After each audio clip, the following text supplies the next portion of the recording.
Welcome back to Whence Came You, a Masonic podcast featuring research papers and discussions related to Freemasonry. Here's your host, Brother Robert Johnson. All right, this is episode 259. Not tons of things happening in the news. That's okay. That's all good on the Masonic front. I mean, of course, there is the wildness going on in Arkansas, but if you want to know more about that, check out Chris Hodap's blog, who did a great job of covering a lot of the goings-on there. Great episode of The Winding Stairs recently. Brother Juan Sepulveda just released, I believe it's episode number 38, and he had two really cool guests on. If you want to know who they were, they're famous guys. One of them in his own right, and the other, my good friend, John Ruark. So please check it out. It was a great episode. Juan, great job. As always, Juan gets a little creative with his episodes. I also wanted to mention that in the near future, we are possibly looking at doing a really cool event, and I want to know from you guys, and I really mean this, if you've never responded to a question I've asked on the show, either on Twitter or on Facebook, or shot me an email, I would really appreciate it this time. We are looking at possibly putting together the coolest get-together of Masons ever. I don't want to say too much because this is all in the works, but I want to know how many of you would be interested in going to a Masonic event where Masons from around the country are invited to go that isn't your typical kind of Masonic symposium. Of course, there would be speakers, but also roundtable discussions with moderators, and you, the people who come, the brothers who come to these symposiums, would take an active part and be in the discussions at tables and things of that nature. And there would be some events, maybe some dinners and things of that nature. And if that sounds cool to you, let me know if you would be interested in something like that, even if it meant maybe flying into a certain city in the United States. Once I kind of get a consensus, I think we're going to feel it out for the Masonic Roundtable as well as on the Winding Stairs. And we're looking at maybe doing something really cool. So I don't want to say too much about it because it's all in the planning stages, but let me know if you would have an interest in something like that.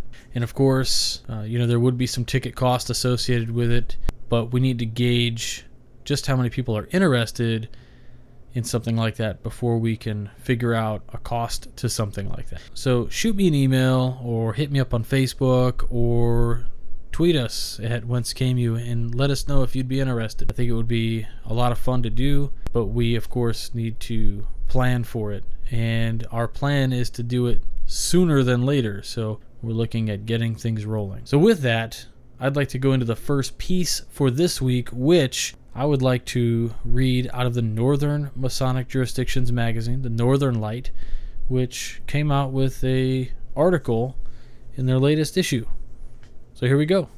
So a lot of the things that come out of the Northern Jurisdiction aren't related to philosophical things. It's usually book reviews and neat little historical tidbits, which are cool in their own right. This one was called Masons and the Mason Jar. I don't know how many of you do like canning or anything like that with mason jars, chopping up tomatoes and peeling them and canning them or bottling them, making pickles or strawberry jelly or whatever. We do a lot of jellies and things like that at my house because I've got 3 sons who enjoy peanut butter and jelly and they devour that stuff. So it kind of caught my eye. The Mason Jar, we always joke about it.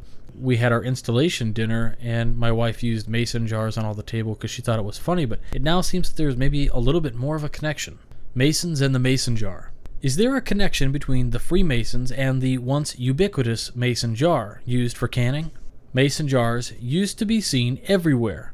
A somewhat generic-looking container, except that the word Mason is clearly emblazoned on them. More often than not, the name Ball also appears in the script above it. The Ball Company was one of, and probably the leading, manufacturer of the jar. For those who did not grow up seeing them, the mason jar is a molded glass container used in preserving food or canning at home. It has a wide mouth and generally a screw-on thread, a metal ring, and a flat disc. When the ring is screwed on, the disc is clamped tightly, thus sealing the jar. A rubber ring on the inside further seals the product. The jars are intended for reuse. Once in a general use for all packaged food products, they have largely been replaced by newer forms of packaging.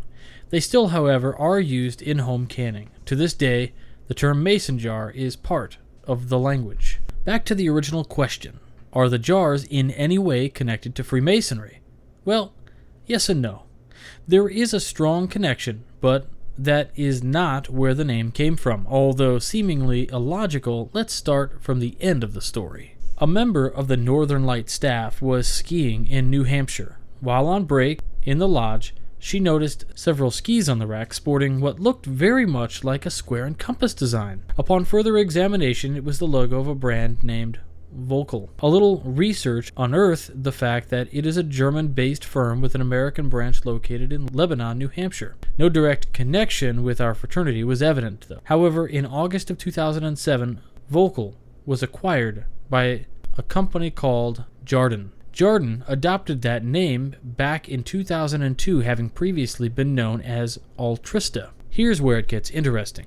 According to Wikipedia, Altrista was formed to continue the manufacture of the mason jar in April of 1993 as a spin-off from the Ball Company, which divested itself of the canning business. Some of the excitement ends there, though. Without question, the mason jar was not named for the Freemasons. Actually, it dates all the way back to 1858. A tinsmith named John Landis Mason patented his molded jar for the use in canning. The patent number is 22,186, recorded on November 30th. At that time, he embossed his name on the jars. Unfortunately for Mr. Mason, he lost his patent, though, a lack of proper enforcement. Everyone began making his jar, even including his name on them. The term passed into common usage. One of the companies was Ball Brothers Manufacturing of Buffalo, New York.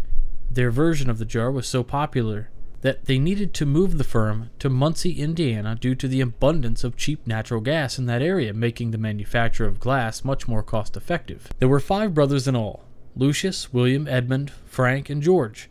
2 of them, Frank and George, were very, very active in the craft. Frank was born in Greensburg, Ohio, and grew up in upstate New York. He became the firm's president in 1888 and retained the position for more than half a century. His brothers said he was a natural-born leader and a strong and shrewd businessman. Additionally, when they moved to Indiana, he became very active in community affairs.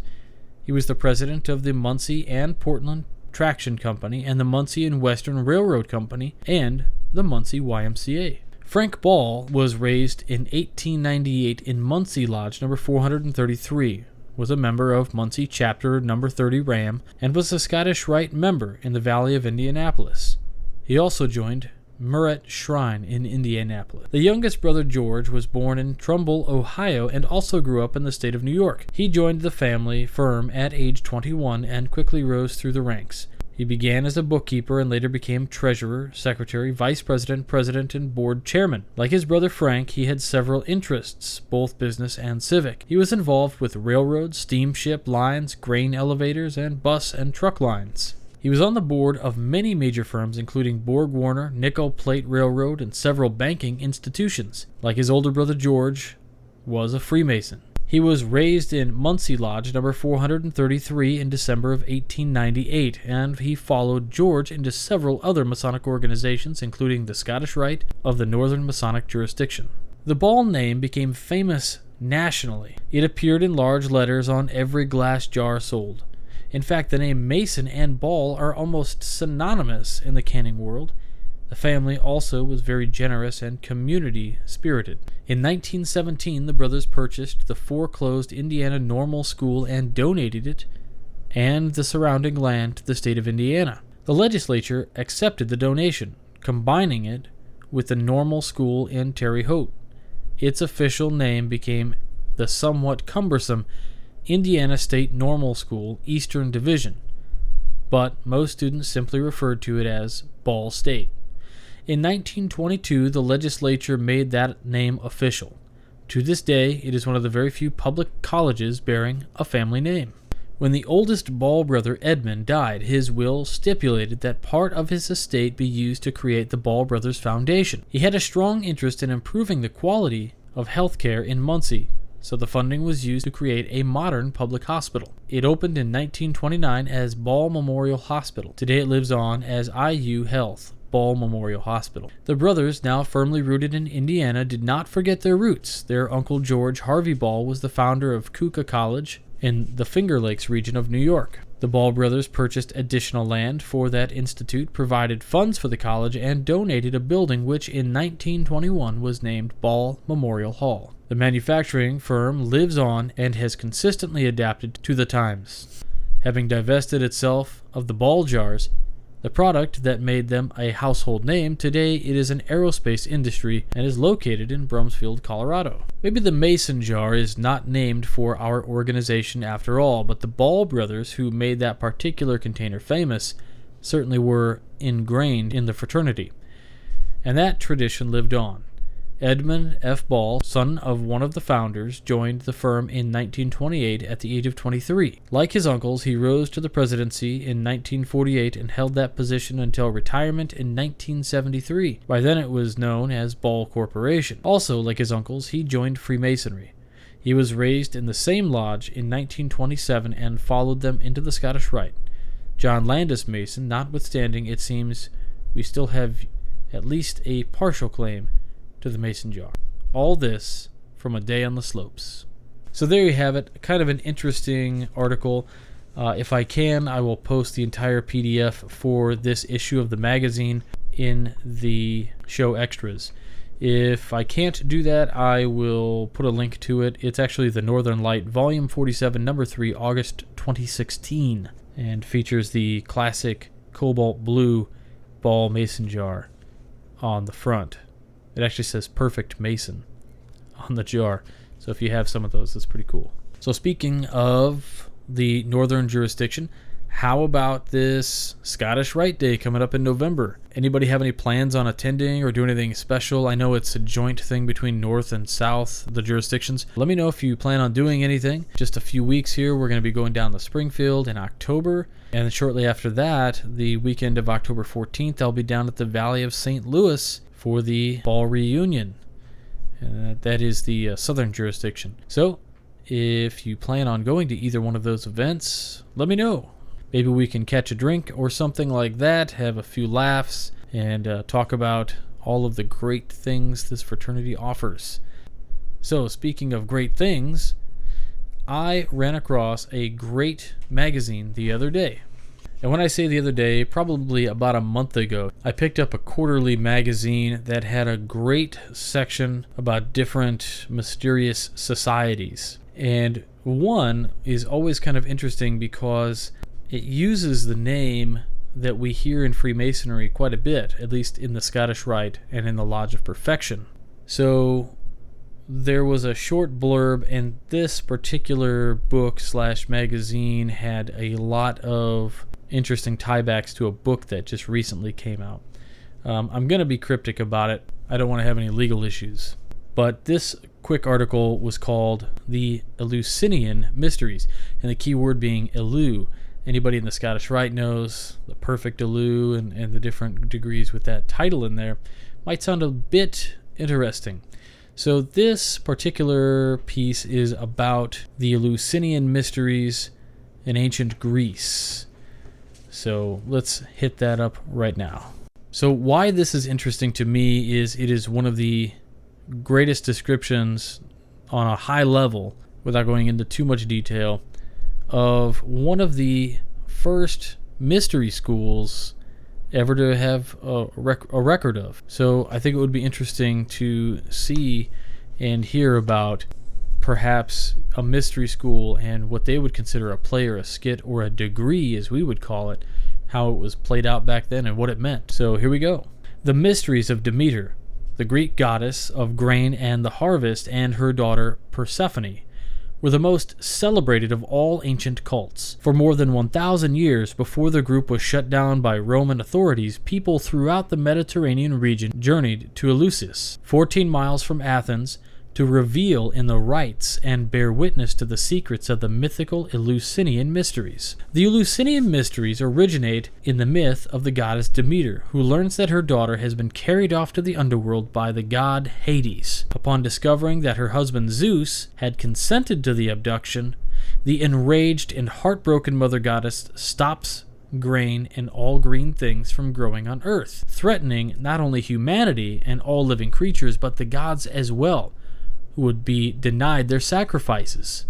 She abandons Mount Olympus, the home of the gods, and wanders Earth in disguise. Alarmed, Zeus takes matters into his own hands, forcing Hades to release Persephone to her mother. Hades does as commanded, but tricks Persephone into eating pomegranate seeds. When her mother and daughter are finally reunited, Demeter tells Persephone that because she ate food in the underworld, she would have to spend 1/3 of each year there. With the return of her daughter, however, Demeter allows the grain to grow again. Demeter then proceeds to teach the rites of her mysteries to the people of Eleusis, who had shown her great kindness during her wanderings. Little is known about her astonishing revelation, but modern scholars believe they promised to the initiated a rewarding life after death in a heaven-like paradise. Those seeking initiation underwent 2 rites.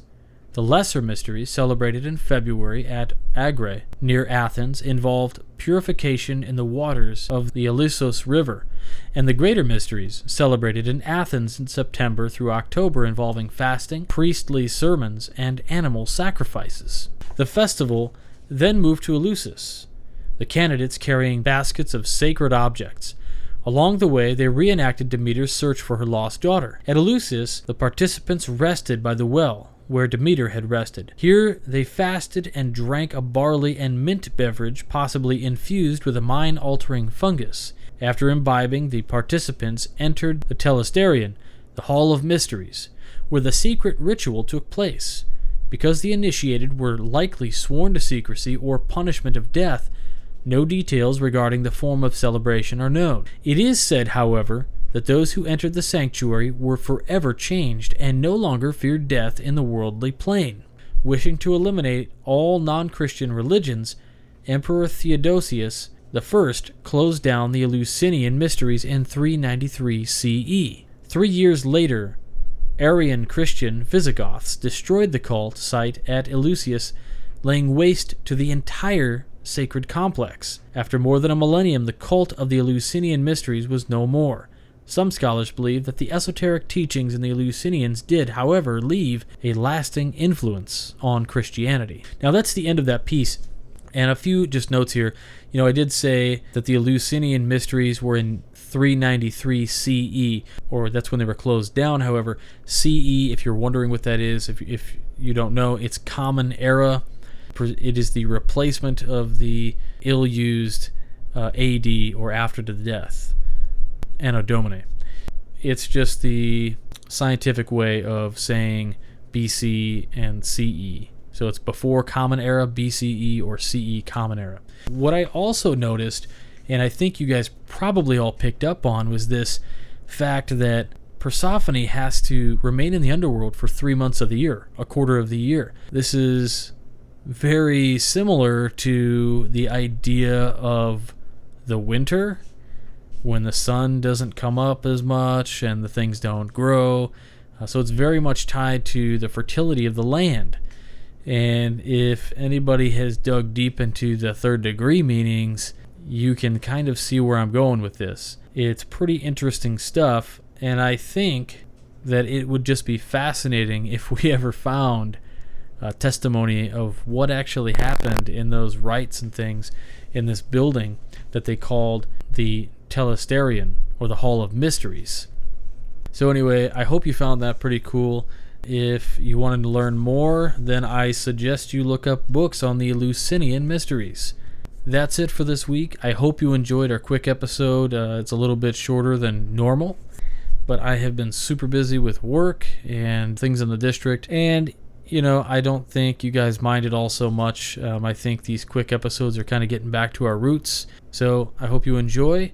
If you have a suggestion for the show, please send me an email at wcypodcast@gmail.com or at admin@wcypodcast.com. I'll get either one of them.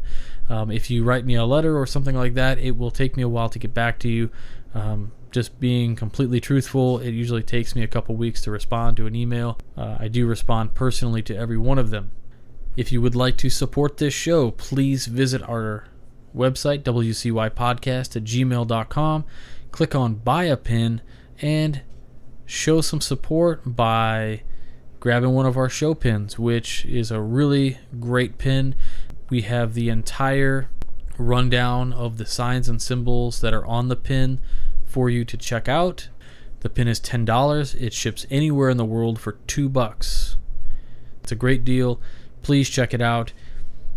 And all the money goes right back into this show. So this show on average costs a good chunk of change to run every year, and this is our 5th year in production, and it's all thanks to you guys, the producers of this show. I can't thank you enough, those of you who are buying pins and telling your friends about the show and recommending the show to new brothers or prospective brothers even, because obviously we're not talking about anything outside of normal philosophical and Masonic things that anybody can check a book out on.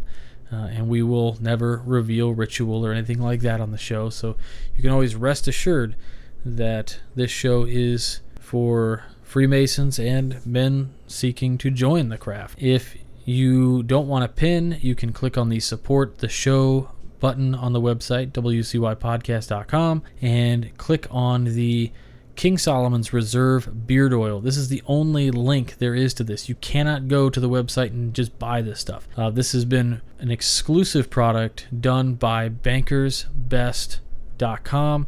They worked with us. The brother who owns the business, his name is Levi, and he worked really hard on this. Even the artwork on the bottle is done by a Mason.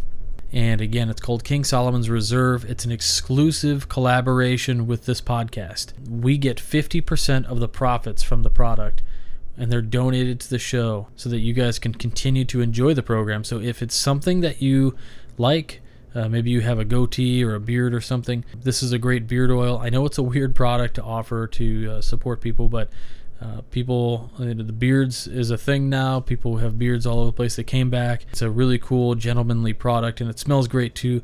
I get lots of emails talking about how amazing it is. It is a black fig and honey. It smells amazing. The significant others really enjoy it. So if that's not for you, then maybe get some Alpha Brain, either Alpha Brain Instant or Alpha Brain, the traditional pill form. It's a great supplement. Improves your focus.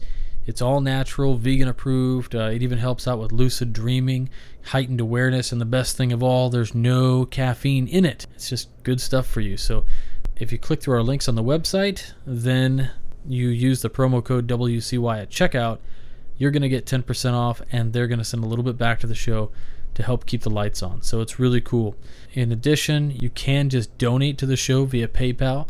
All donations go right back into the show. They don't go to me. I don't pay myself out of the show. This is strictly my gift back to the craft, and you guys make it possible. So it's pretty awesome. So thank you very much in advance for that. We do have a promo with freemasonryart.com, which is a great website where you can buy Brother Juan Sepulveda's really outstanding Masonic artwork. He'll give you 10% off if you use the promo code WCY at checkout as well. Everything is made in the USA by a brother for brother. Again, unique products unavailable anywhere else. We've got, of course, the regular link over to buybankersbest.com where you can get other beard oils, lip balms, and beard balms. If you use the promo code BBWCY357, you'll get 20% off. So it's an even better deal for you, and the prices are already really reasonable. So thanks so much for going through and checking that out. And again, if you go to buybankersbest.com, you're not going to be able to find the King Solomon's Reserve Beard Oil. The only place to get it is if you have the hidden link, which is on our website. So please check it out. If I have not responded to your email and it's been like 6 months, maybe if it's been like 3 months, send me another email just in case. Coming up over the next few weeks are probably going to be more episodes just like this. We'll probably have Frater O back on the program, and we're going to try to get some more guests probably after Grand Lodge sessions in October. So going into November, it's a possibility. And we'll be looking forward to some great things. And one last thing before we sign off this week, please remember to check out the Midnight Freemasons, publishing 3 articles every week, Mondays, Wednesdays, and Fridays, as well as the Masonic Roundtable going live every Tuesday night at 10/9 Central. If you want to interact with us live on the show, hit us up on the show page, or you can tweet us live during the program, and we try to answer the questions as we're talking. Call us out if we're wrong about something. If we say something that you absolutely agree with, let us know. If you absolutely disagree with it, let us know. We are learning from you and from each other in this big thing. That's why we call it the round table. You know, a lot of the idea of the round table is kind of interesting. If you've never thought about it, nobody's actively thinking about these things. They take them for granted. What is the round table? Well, the round table, nobody sits at the head, right? Because you're all equal distant from the center. This was the idea of equality. And that's what we have with the listeners as well. And we really try to promote this idea of great Masonic discussion in a very professional and courteous way. And I think everybody's been enjoying it. So please check it out. Again, 10/9 Central on Tuesdays. It's a video cast. It's also a podcast, and you can listen to it on TuneIn even. So check it out. Until next week, stay on the level. For Whence Came You, I'm Robert Johnson.